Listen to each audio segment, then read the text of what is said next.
এসইউসিআই ডাকে 12 ঘন্টার সাধারণ ধর্মঘট। মমতা বন্দ্যোপাধ্যায় কালই স্পষ্ট করেছেন এই রাজ্যে ধর্মঘট হয় না। অন্যদিকে শুভেন্দু অধিকারী বলছেন দাবি এক, স্তব্ধ করুন বাংলা। আর এই পরিস্থিতিতে সার্বিকভাবে গোটা রাজ্যের কি ছবি? শুরুতেই মেদিনীপুরের ছবি রাখবো আপনাদের সামনে। মেদিনীপুর কলেজ, তার সামনে উত্তেজনা। তার আগে কোচবিহারের বিভিন্ন জায়গায় একেবারে সকাল থেকে উত্তেজনা ছড়ায়। পুলিশ এবং এসইউসিআই সমর্থকদের মধ্যে ধস্তাধস্তিও বাধে। মাথাভাঙায় উত্তেজনা ছড়ায়, দিনহাটায় ধস্তাধস্তি। অন্যদিকে কোচবিহারে বেশ কয়েকজন ধর্মঘটিকে গ্রেপ্তার পর্যন্ত করা হয়েছে। মেদিনীপুরের ছবি রেখেছে। মেদিনীপুর কলেজের সামনে উত্তেজনা ছড়ায়, এসইউসিআই কর্মীদের সঙ্গে টিএমসিপি সমর্থকদের বচসা, ঠেলাঠেলি।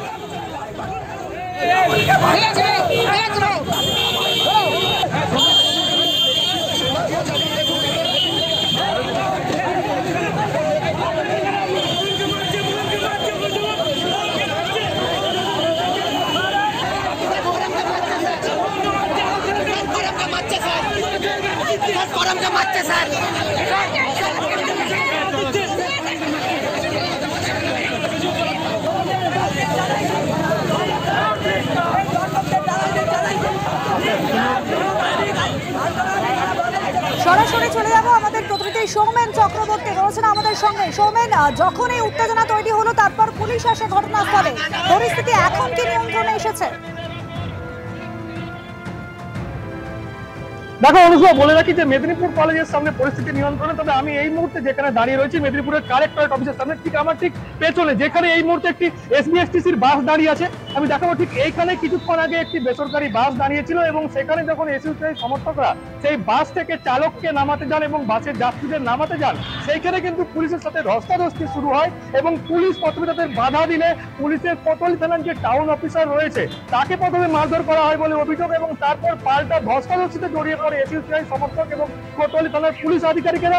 এবং কিছুক্ষণ পরে কিন্তু এইখান থেকে সমস্ত এসইউসিআই যে সমস্ত ধর্মঘটকারী ছিলেন তাদেরকে কিন্তু একাধিক গাড়িতে করে পুলিশ আটক করে নিয়ে গিয়েছে। এবং যেহেতু পুলিশের সাথে মারধরের ঘটনা ঘটেছে, আমরা যেটুকু খবর পাচ্ছি যে প্রত্যেককেই প্রায় গ্রেপ্তার করা হতে পারে। এবং এই ঘটনায় একদিকে যেমন টাউন অফিসার জখম হয়েছে, ঠিক তেমনই বেশ কিছু এসইউসিআই সমর্থক তারা জখম এবং আহত হয়েছে বলে এসইউসিআই দাবি। অনুসুয়া, সৌমেন সঙ্গে থাকো। যেভাবে আজ উত্তেজনা ছড়ালো মেদিনীপুরে, বেশ কয়েকজন এসইউসিআই সমর্থক তাদের মারধর করা হয়েছে বলে অভিযোগ এবং বেশ কয়েকজন আহত হয়েছেন।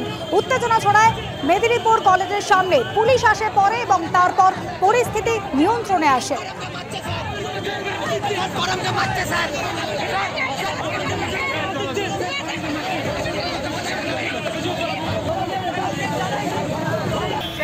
মেদিনীপুরের পর এবার উত্তর 24 পরগনার বারাসাত। আজ সকালে বারাসাত কলোনি মোড় অবরোধ করেন এসইউসিআই সমর্থকরা। সকাল 9টার ছবি রেখেছে আপনাদের সামনে। একেবারে সকালবেলাতে এসইউসিআই সমর্থকরা তারা প্ল্যাকার্ড হাতে বেরিয়েছেন, আরজিকর কাণ্ডে নিন্দা করছেন, যেভাবে ভাঙচুর চালানো হয়েছে তার প্রতিবাদ করছেন। কলোনি মোড় অবরোধ করেন এসইউসিআই কর্মী সমর্থকরা।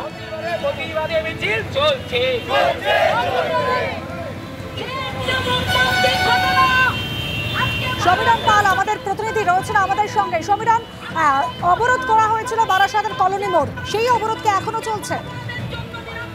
কেন অবরোধ করা হয় বারাসাত কলোনি মোড় এবং সেখানে অবরোধ 10 মিনিট চলার পর তারপরে আন্দোলনকারীরা অবরোধ তুলে নেয় এবং বারাসাত শহর জুড়ে বন্ধের সমর্থনে মিছিল করা হয়। তার পাশাপাশি কিছুক্ষণ আগে হাবড়া স্টেশন মোড়ে যশোর রোড অবরোধ করেন এসইউসিআই সমর্থকরা এবং তারপর তারা মিছিল করে হাবড়া বাজারের দিকে চলে যায়।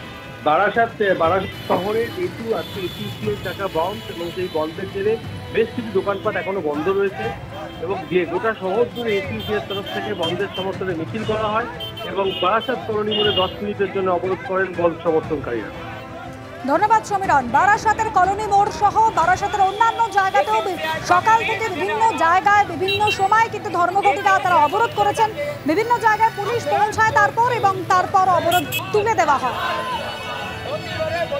মিছিল চলছে।